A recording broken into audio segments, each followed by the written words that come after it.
Welcome to our channel. Today we how to install Facebook Business Suite for your side hustle step by step clearly. To install Facebook Business Suite for your side hustle, start by ensuring your mobile device is connected to the internet.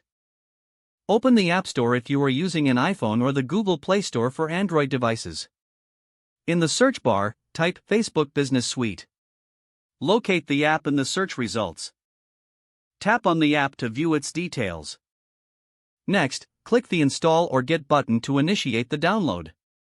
Once the app finishes downloading, find the icon on your home screen and tap to open it. When prompted, enter your Facebook login credentials associated with your business.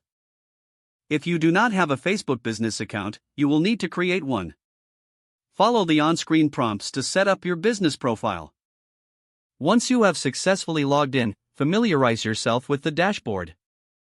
Explore the different features available, including post scheduling and analytics. Complete your profile by adding relevant business information. Check the notifications section regularly for updates and insights.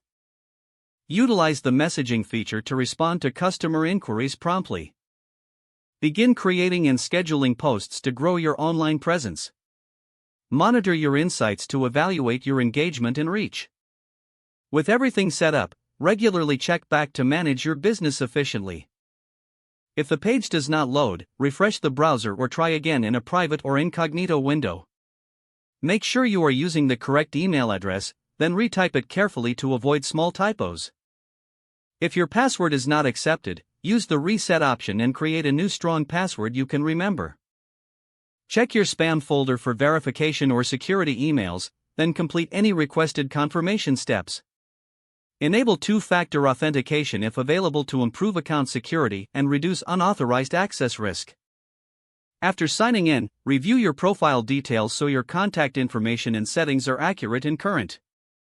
If you see an error message, note it down and try again after restarting your device and internet connection. Log out when you finish, especially on shared devices, to keep your account and payment information secure.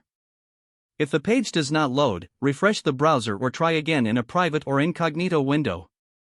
Make sure you are using the correct email address, then retype it carefully to avoid small typos. If your password is not accepted, use the reset option and create a new strong password you can remember. Don't forget to like this video and subscribe to our channel for more step-by-step tech guides.